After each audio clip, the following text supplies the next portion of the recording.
लोगों को कि बिल्स ऑफ एक्सचेंज के बारे में, इसकी शुरुआत कहाँ से हुई थी और पहले इसको क्या नाम दिया गया था. Later on, due to many complexities, it was given a form of और it was given some legal backing और इसको कहा गया बिल्स ऑफ एक्सचेंज, जिसको पहले हुंडी के नाम से जाना जाता था. आज भी बहुत स्मॉल लेवल पे वो प्रेवलेंट है, बहुत we can say negligible level पे. और नेशनलाइज बैंक्स हैं या जो प्राइवेट सेक्टर बैंक्स हैं उसमें ये सारी चीजें नहीं होती है.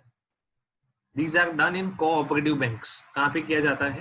तो जो मैंने आपको गारंटी वाली बात बताई, it is done in the cooperative banks and for a very small amount. फिर डिपेंड करता है कि पर्सन का गुडविल कैसा है, जो पैसा लेने आया है उसका, और जो आपके बिहाफ पे गारंटी दिएगा है उसका गुडविल कैसा है. उसके बिहाफ पे आपको 3-4 लाख तक भी मिल सकता है, but this is a very rare phenomenon. Okay, so in this chapter we are going to learn many aspects of bills of exchange. We are going to learn many aspects of bills of exchange. इसमें आपने कुछ चीजें जो मैं mark कर रहा हूं शायद वो नहीं पढ़ी होंगी. Bill at sight, bill after date and bill on demand, ये मैंने आपको इसके पहले वाले चैप्टर में बता दिया, जो हमने एवरेज ड्यू डेट और अकाउंट करंट पढ़ा वो. बट नॉर्मली क्या आपने 11th स्टैंडर्ड में ये पढ़ा था? Was it there? प्रैक्टिकली नहीं था. Okay, what about accommodation bills, इसके बारे में पढ़ा था? हाँ तो सही, एक शॉर्ट नोट था लास्ट पेज पे, है ना? तो खत्म हो रहा था तब था. एनी आइडिया अकोमोडेशन बिल क्या होता है?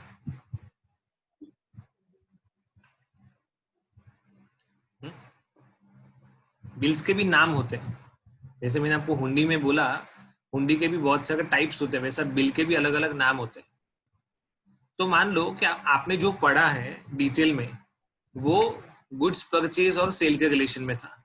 What ever you have studied was in relation to purchase of goods and sale of goods, है ना? कि कोई गुड्स परचेज करता था, फिर वो बिल एक्सेप्ट करता था, जो सेलर है वो बिल ड्रॉ करता था.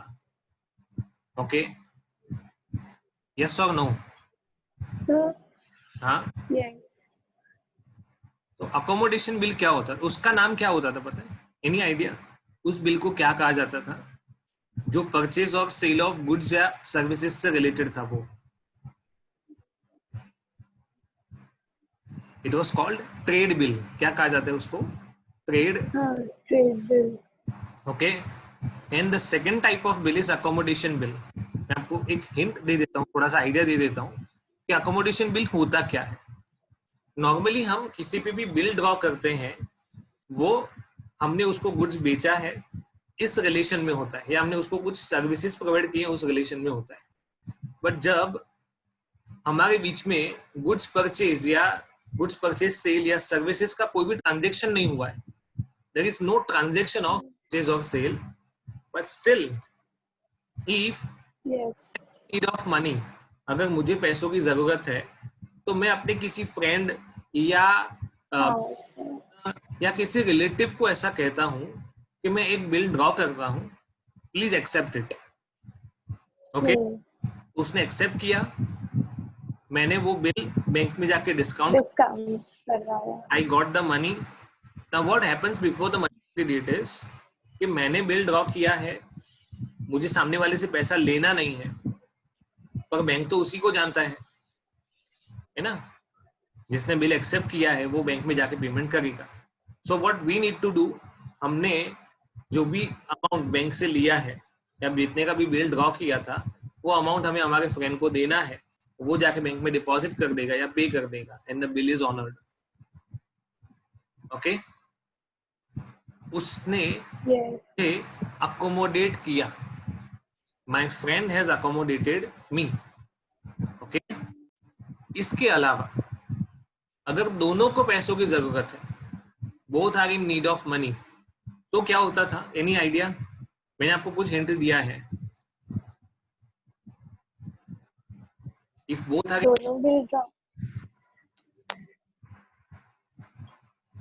व्हाट यूज्ड टू हैपन, ये बहुत काम की चीजें, मैं इंटेंशनली इस पे बहुत ज्यादा फोकस कर रहा हूँ।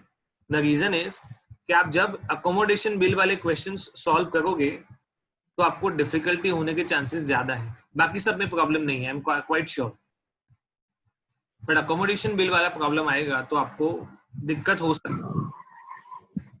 If both are in need of money, then how that transaction was done? Short note पढ़ा होगा तो समझ में आया होगा। ऐसा नहीं है कि भले प्रैक्टिकल नहीं किया है तो नहीं समझ में आएगा, ऐसा नहीं है। Okay, yes, okay, there can be two possibilities, दो अलग अलग पॉसिबिलिटीज हैं। एक पॉसिबिलिटी ये है कि मैंने उसके ऊपर बिल ड्रॉ किया। से for example, I am in need of 50,000 rupees and my friend is in need of 1 lakh rupees. Okay, so I drew a bill of rupees 1,50,000। मैंने 1,50,000 रुपए का बिल ड्रॉ किया और सामने वाले ने एक्सेप्ट किया। मैं वो जाके बैंक से डिस्काउंट करवा के आऊंगा। फिर जो भी पैसा मिला, whatever is received will be apportioned among me and my friend in the ratio of 1:2। जो भी पैसा मिला वो मेरे और मेरे फ्रेंड के बीच में 1:2 के रेशियो में बांट दिया जाएगा। That is one possibility. समझ में आया? ओके। दूसरा पॉसिबिलिटी ये है कि मैं उसके ऊपर बिल ड्रॉ करूंगा और वो मेरे ऊपर बिल ड्रॉ करेगा। There will be two separate bills. Okay, मैंने जो बिल ड्रॉ किया वो खुद एक्सेप्ट करेगा मेरा फ्रेंड, और मेरे फ्रेंड ने जो बिल ड्रॉ किया था वो मैं एक्सेप्ट करूंगा। Is that clear? समझ में आ रहा है? Yes, sir. Okay, this is how the transactions will be carried out accommodation bill में। वो सेटल कैसे होंगे, ओके, कौन कितना डिस्काउंट बेयर करेगा, दैट विल सी। और वो क्वाइट लॉजिकल है। जिसने जितना पैसा यूज किया उतना वो डिस्काउंट पे करेगा। मैंने कम पैसा यूज किया है तो मैं कम डिस्काउंट बेयर करूंगा। उसने ज्यादा पैसा यूज किया है तो वो ज्यादा डिस्काउंट बेयर करेगा। Okay, it is quite simple. But in this manner मैंने 3 अलग अलग तरह से अकोमोडेशन का यूसेज बताया। When only I am in need of money, तो मैंने बिल ड्रॉ किया, मेरे फ्रेंड या रिलेटिव ने उसको एक्सेप्ट किया, मैंने जाके डिस्काउंट करवा दिया और मैच्योरिटी डेट से पहले मैं उसको पैसा दे दूंगा। This is one way. When both are in need of money, तो कोई एक बिल से भी काम हो सकता है या दोनों अलग अलग बिल ड्रॉ कर सकते हैं। Is that clear? इसमें किसी को कुछ डाउट है तो बोलो। Okay, any idea about noting charges? Yes. Yes. हाँ sir. बताओ भैया, what is a noting charge? So I'm not sure, but जो भी तुमको समझ में आता है। हम लोग ये चैप्टर अफ्रेश पढ़ रहे हैं, इसी तरह से पढ़ेंगे, है ना? Don't worry. so maybe जब I mean बिल की मेच्योरिटी डेट आ जाती है, बट जो भी पे करने वाला होता है वो अगर पे नहीं कर पाता तो जो भी रिसीवर होता है बिल का, आई मीन अमाउंट जो रिसीव करने वाला होता है वो I guess yes, what does he do? तो पता है वो नोटरी करके एक होता है, सो वहां पर जाके ओके ओके ओके, हाँ Sir, I know even that. Can कोई इससे थोड़ा डिटेल में जा सकता है? Sir, I know. हाँ, बताओ बताओ। Sir, when bill receivable wants money, so that person goes to the bank and discount that bank, and the on maturity date the bank goes to the person who has to pay that amount. So if the person is not able to pay that amount, the bank notes that bill and return it to the bills person who wants to receive that amount. Okay, is it necessary कि उसको discount करवाना ही पड़ेगा? तो ही ये possible हो सकता है। Sir, then only it becomes legal. क्या बोल रहे हो? बिल डिसऑनर हो तब भी। डिसऑनर हो जाए तो नोटरी करवाना पड़ेगा। पड़ेगा। चलो, इज इट कंपल्सरी? ऐसा रिकवर करना, उसके लिए तो तुम्हारे पास बिल ऑफ एक्सचेंज है ना।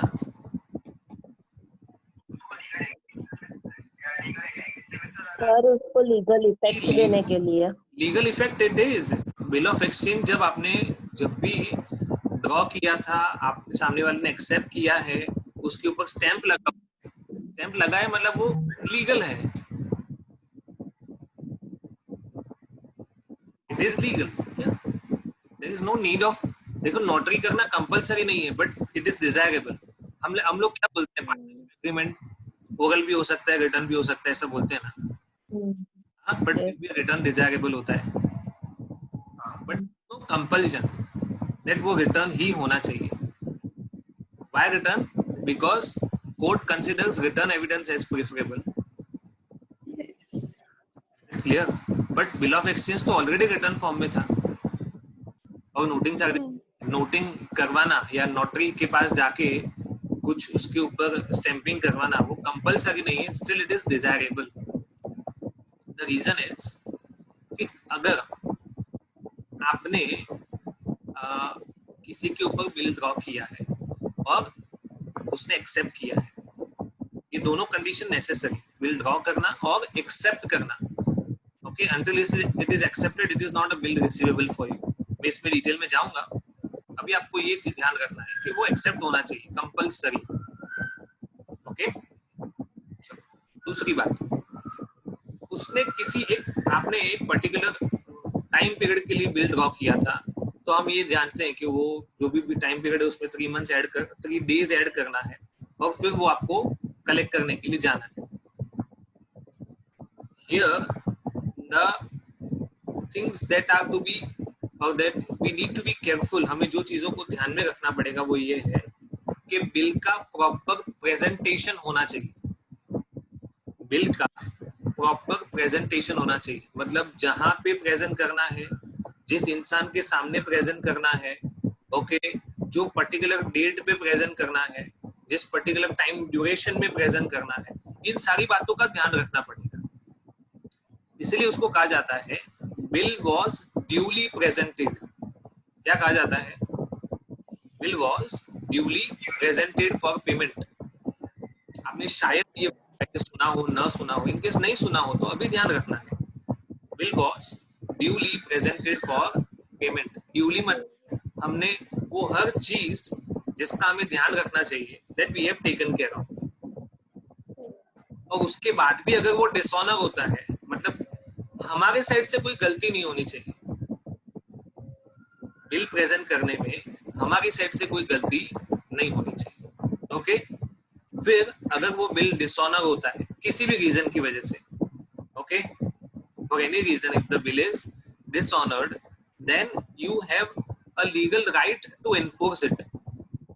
आप कोर्ट ऑफ लॉ में जा सकते हो, पुलिस स्टेशन में जा सकते हो, केस कर सकते हो, everything is allowed, but still you go to the notary public इसको कहा जाता है, तो उसको बोलते हो कि आप इस पे अपना स्टैंप करके दो, ओके, और ये प्रूव करो कि ये बिल डिसऑनर हुआ है। ओके, तो नोटरी भी काफी सारे फैक्ट चेक करेगा ना, कि मैं ऐसे ही कोई साइन करके नहीं दे दूंगा। Notary will also ask for evidences, वो चेक करेगा कि सही मायने में बिल डिसऑनर हुआ है या नहीं हुआ है, और उसके साथ साथ वो ये भी वेरीफाई करेगा कि सिर्फ डिसऑनर होना ये एक नेसेसिटी नहीं है, बिल ड्यूली प्रेजेंट होना चाहिए था, वो भी एक नेसेसिटी है। तो वो दो बातों को कंफर्म करता है, that the bill was duly presented and it is dishonoured. Is that clear? Yes और नो? यस। चलो फिर से बता देता हूँ। When any bill is dishonored, but इससे पहले होता क्या है? Bill is drawn, bill is accepted, bill is presented for payment. तो presented के आगे कौन सा वर्ड ऐड होगा?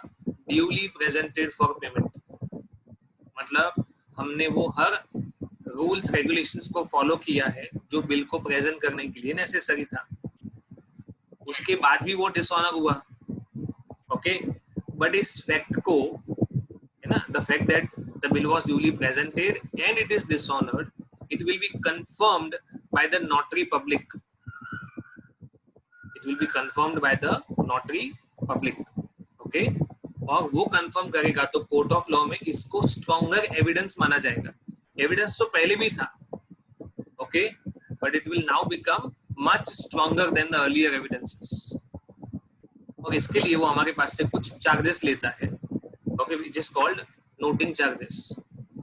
Whosoever bears the noting charges, अभी जो भी पे करता है, but it will be ultimately borne by the person who has accepted the bill. X ने Y के ऊपर बिल ड्रॉ किया था, फिर X ने वो बिल Z को एंडोर्स किया था, Z ने वो P को एंडोर्स किया था, ओके.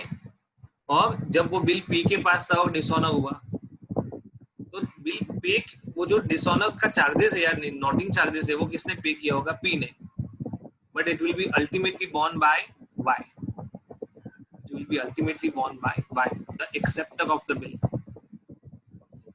I think ये आपको पता होगा पहले से कि नहीं? Yes, sir. नोटिंग चार्जेस के बारे में क्लियर हुआ? Yes, sir. Insisted on it. मैंने इसके ऊपर इतना सारा इंसिस्टेंस क्यों दिया वो समझ में आया? ओके. इसके साथ साथ आपका डिसऑनर भी क्लियर हो गया ना? ओके. रिन्यूअल ऑफ बिल ये पढ़ा था. Renewal. Yes. What is renewal of bill? Yes. Canceling one bill and Bill and yes. Drawing new bill.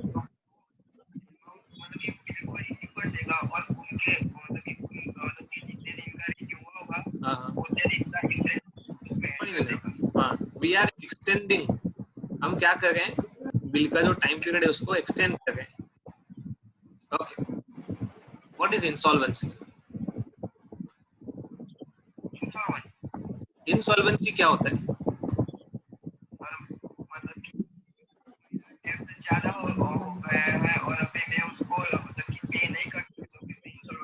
Okay okay okay.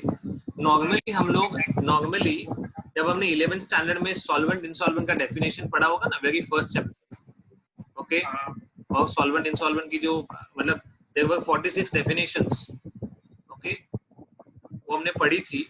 तो इन दैट सॉल्वेंट इंसॉल्वेंट का meaning क्या दिया था?